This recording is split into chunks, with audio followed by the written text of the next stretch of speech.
It's springtime. The trees and flowers are blooming, the weather's warmer, and new life comes into the world. I invite you to discover two films that highlight the ups and downs of the season that blooms us from the winter of our lives to the summer of our lives. Two classic stories of the English persuasion about bruised innocence and transformation that embody spring in glorious 35mm film. Mwah.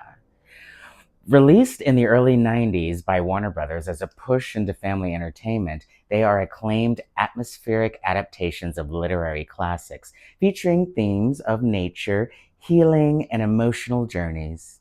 They also hold a special place in my heart, and I pretty much watch them annually.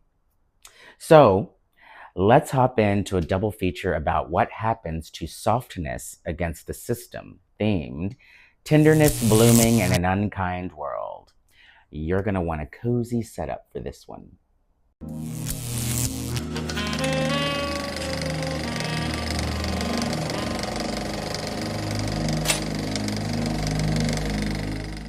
The films I selected are, and I'm going to read the synopses, are Black Beauty, directed by Caroline Thompson. A horse recounts his life story from gentle beginnings to harsh realities, navigating kindness, cruelty, and survival in a world shaped by humans. And The Secret Garden, directed by Agnieszka Holland. A young orphaned girl is sent to a mysterious English estate where grief, isolation, and buried secrets begin to bloom into something transformative. No spoilers, just a movie night prescription. This pairing warned you about being soft in a world that rewards hardness, realizing what that costs, and how you bloom through the hurt to become free. Let's start with Black Beauty. Now, this is the 1994 version. I forgot to mention that earlier. This is my favorite version, and this is actually one of my favorite films. First of all, the score by Danny Elfman. It's beautiful, it's haunting, it's laying under a cherry blossom tree while looking up at the sky. It's walking in a park. I really wish this was on vinyl. I could just spin it on a nice spring afternoon with the window or back door open. I mean, you can't go wrong with Danny Elfman in general, but this is his most soothing and layered work.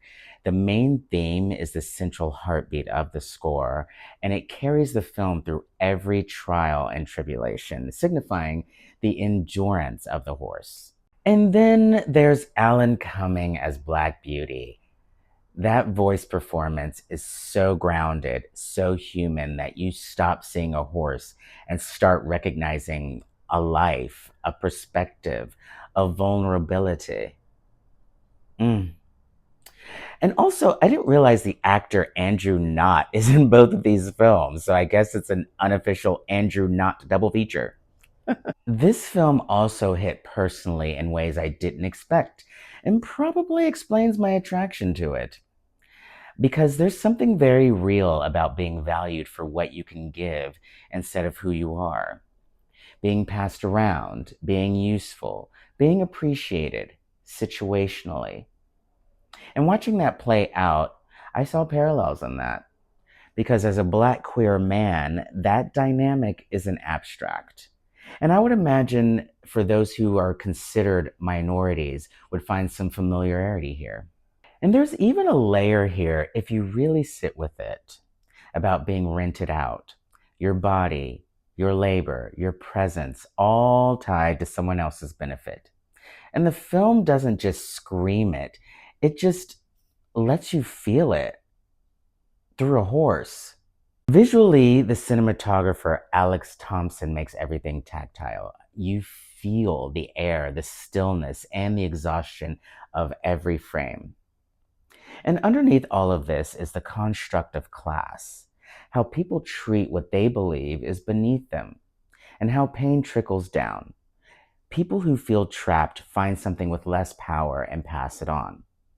And suddenly, this period horse movie is about systems and survival. Fun fact, the actress who plays Patsy's toxic hippie mother and absolutely fabulous Ab Fab, Eleanor Braun, plays a small role in the film as a rich bitch who isn't very nice, but she is a great character actress.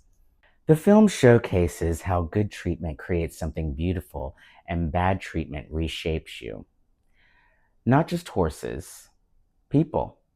And honestly, it makes you look at things differently. I live in New York City and I've always had issues with the carriage horses that take tourists around the city and Central Park and things like that. And they always just look so bruised and exhausted and used. And I can't even look at them because I can't help but see the parallels. And I just want them to be out in a field, running around, rolling around. And it just really hurts me to see them on city streets. If Black Beauty shows you what the world can do to you, The Secret Garden asks, what happens if you find a way back? This adaptation of The Secret Garden, the 1993 version, in my opinion, is the best version. I may be biased, but I have a feeling I'm not alone on this. It feels like something you stumble into and don't fully understand until later, because it starts in a place that's uncomfortable. Mary is a neglected child who's having to process something unimaginable, which makes her cold and mocked for it because she turns to anger. That's how she processes things. And people don't always make space for that. Maggie Smith plays Mrs. Medlock like a woman who has locked herself into survival mode. Everything is duty, everything is controlled, and underneath that, exhaustion. It made me think about how often caretaking comes at the expense of feeling anything at all.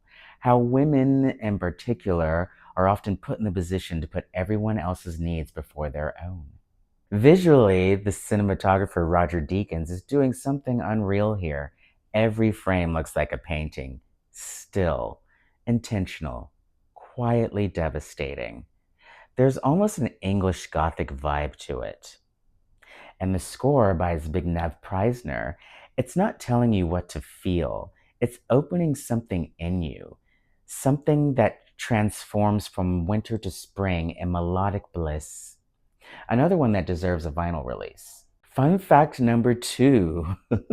This film also features a song performed by Linda Ronstadt called Winter Light, which plays as the credits roll. The song features lyrics set to one of Preisner's orchestral themes, Awakening of Spring, which is actually one of my favorite tracks in the score. It's ethereal.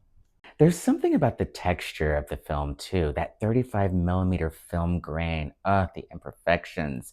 It's cinema. And honestly, it makes me miss film stock. When films looked like films, it's magic and it's on glorious display here.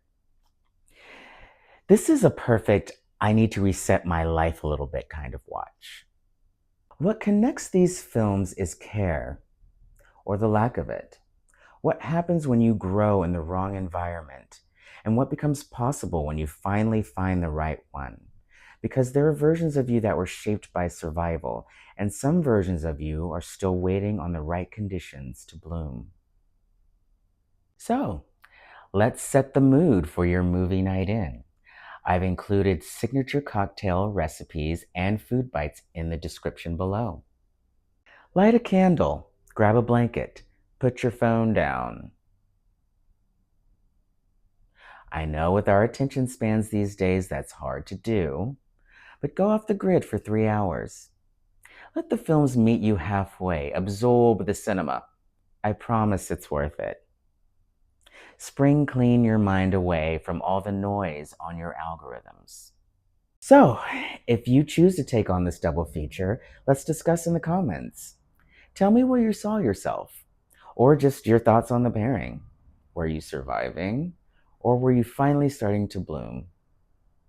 I've included where to stream or rent these films in the description.